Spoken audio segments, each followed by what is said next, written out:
ॐ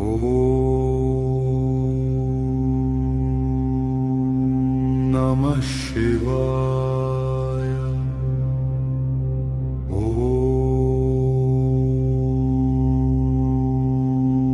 नमः शिवाय। हे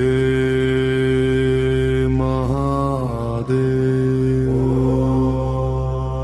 हे नीलकंठ,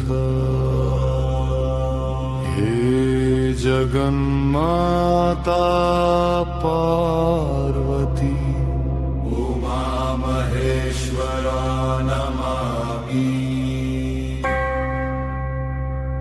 भवतो चरणयो शरणं प्रपद्ये। मम हृदये यत् प्रेम अस्ति तद्यदि सत्यं भवति तस्य रक्षणं कुरुताम्। मम सम्बन्धे ये क्लेशा सन्ति, याश्च भ्रान्तयः, यानि च दुःखानि, तानि शनैः शनैः विनाशयताम्। हे उमा महेश्वरौ, मम हृदये धैर्यं दत्तं, मम मनसि शान्तिं दत्तं, मम वचने माधुर्यं दत्तं, मम कर्मसु शुद्धिं दत्तं, मम चित्तस्य चञ्चलतां हरतं, मम भयम् अपाकुरुतं, मम अतिचिन्तनं शमयतम्। यत् मया अनुचितं कृतं तत् ज्ञातुं बुद्धिं दत्तं, तत् संशोधयितुं शक्तिं दत्तम्। हे शिव,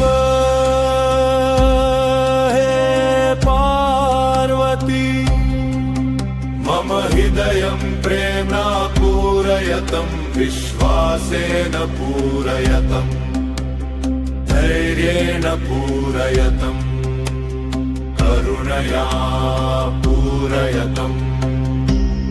यदि अस्मिन् सम्बन्धे उभयोः कल्याणं निहितमस्ति, तर्हि अस्माकं हृदये पुनः स्नेहं स्थापयतम्। रुत्वं यदि जातं तस्य कारणं बोधयतम्, मौनं यदि जातं संवादस्य मार्गं दर्शयतम्। अविश्वास यदि जातः पुनः विश्वासं स्थापयतम्। यत् सत्यं प्रेम अस्ति तस्य वर्धनं कुरुतम्, यत् मिथ्या अस्ति तस्य निवारणं कुरुतम्। यत् दुःखदम् अस्ति तस्य शमनं कुरुतम्, यत् कल्याणकरम् अस्ति तस्य संरक्षणं कुरुतम्। नाहं कस्यचित् मनः बलपूर्वकं परिवर्तयितुम् इच्छामि। हे महादेव, हे माता पार्वती, केवलम् एतदेव याचे सत्यं प्रकाशताम्। प्रेम पवित्रं भवतु, विश्वास पुनस्थाप्यताम्। वयो हृदये शान्ति भवतु।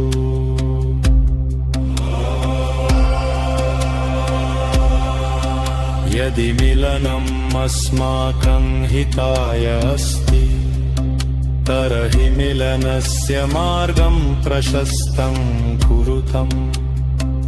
यदि प्रतीक्षा आवश्यकास्ति, तर्हि प्रतीक्षायां धैर्यं दत्तम्।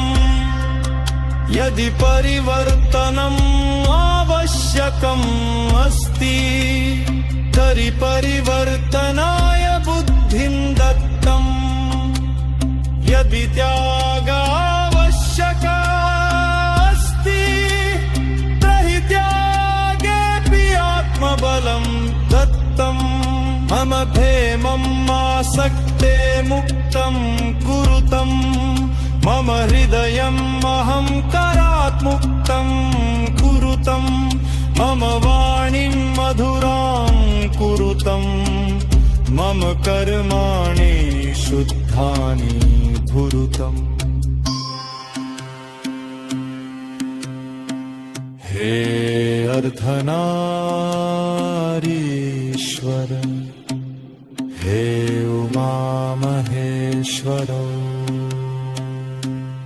यथा शिवः शक्त्या सह पूर्णा भवति तथा प्रेम विश्वासेन सह पूर्णं भवतु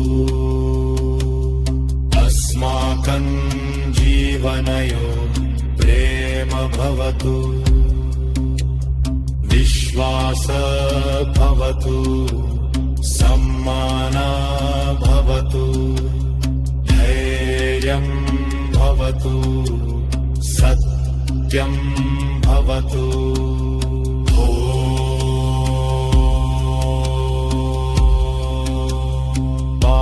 पार्वतीपतये नमः उमामहेश्वराभ्यां नमः